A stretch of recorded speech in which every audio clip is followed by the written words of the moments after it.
I'm Joe Robertson, president of OHSU and resident alumnus 1982. I look at us evolving and growing together. I found at OHSU a home that seemed to value the same things that were important to me, so I felt comfortably here ethically and morally, as well as professionally. I'm Terri, and I recently retired from the emergency department and palliative care here at OHSU. Initially, when POLST started in Oregon, there was no law or regulation that said we could do it or we couldn't do it. It was simply a matter of a group of emergency people, long-term care people, and other people sitting down together and saying, how can we better serve the patients? And then one of my EMS colleagues called it sort of guerrilla implementation. We went to a nursing home in a small town and got that community involved, and it just sort of spread. I'm Markus Grompe. I'm a professor in the Department of Pediatrics at Oregon Health Science University.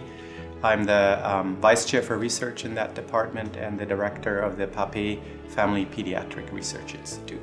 At OHSU, the faculty, particularly in the research arena, have really helped each other out. The collegiality is outstanding. My name is Jarrad Scarlett. I'm an assistant professor in pediatric gastroenterology at Seattle Children's Hospital. We were able to discover that if you were to take one of these key compounds and be able to have it act upon very critical circuits within a part of the brain called the hypothalamus, we were able to take an animal that had diabetes and to basically cure that animal's diabetes. Since the paper was published and has been able to be digested by the scientific and medical community as a whole, I would consider the time since then to be a period of awakening. Since that time, I think the community has really started to take hold of the fact that we really can target some of these neurocircuits within the brain and target and rewire them in a sense that they are able then to have long-lasting impacts that aren't going to require us to provide such continuous interventions on a day-to-day basis.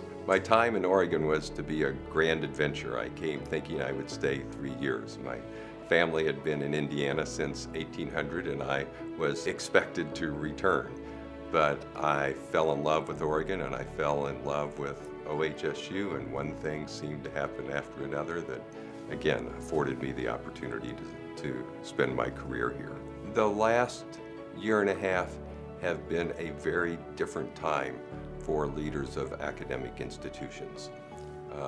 As the leader of an institution, you are called upon to be the voice of that institution. And at a time when there is not a voice describing a direction or a sense of values that tends to resonate with so many of our community members, they are looking for that voice closer to home.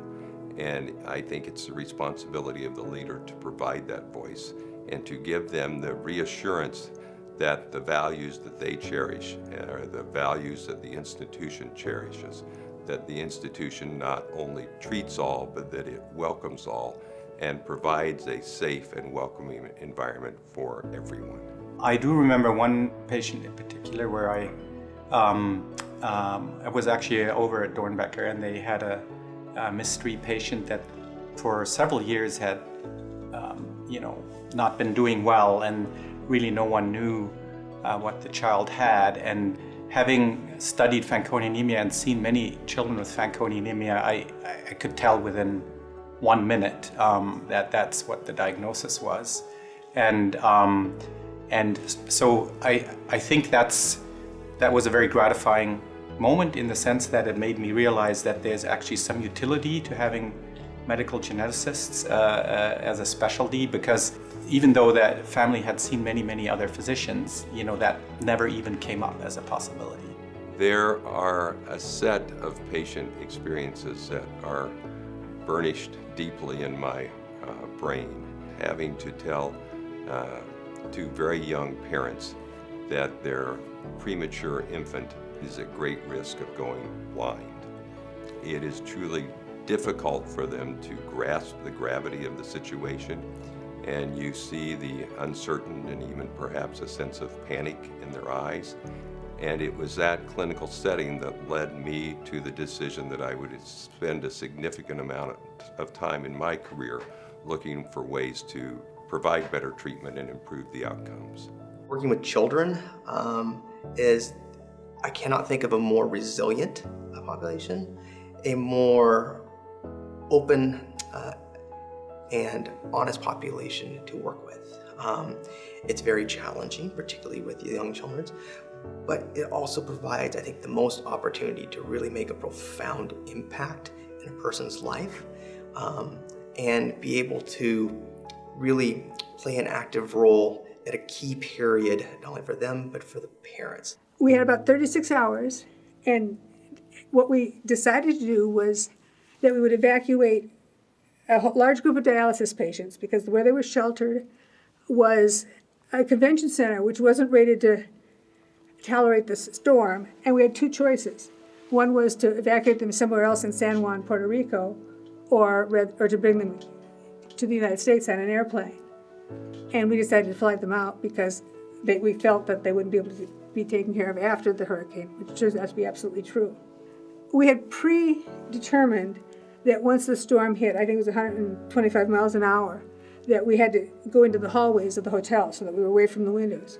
So for most of the afternoon, we sat around in the hallways, chit-chatted, and tried to get pictures of the storm. I mean, it's just sort of that normal stuff. And then we went to bed, and most people went to their rooms and played with their computers, did stuff. And then we woke up in the morning. And it was like waking up in a pre-industrial world. No cell phones, no internet, no power, no roads, no port, no airport, and there we were. On 9/11, I was not involved for that disaster with the National Medical System. I started it shortly after that. But I was part of a research group that was originally the public access to defibrillation trials, and we had a team meeting in New York City for those 2 days. I'm standing there looking at the towers, and the first thing that came out of my mouth was, "Oh my God, they're killing the rescuers." And then you watch the towers come down, and I turned to the person next to me who was one of the investigators from New York, and she said very quietly, "My brother's a New York City firefighter. The Trade Center is his station. I don't know if he's working today." He was. And then the somewhat lighter note, the woman next to me said, "We're going to miss our plane this afternoon." The thing that's most exciting about doing research is the fact that there's still terra incognita. You know, all the mountains have been climbed, all the continents have been explored. So there's really nothing new in there. Things are discovered all the time in science. At any given time, there are at least 2 or 3 things we in my lab know that no one else in the world knows yet. Taking the inspiration from the fact that we really don't have cures for these patients and trying to think of ways where we could change that. Cherish all moments with your children and take nothing for granted.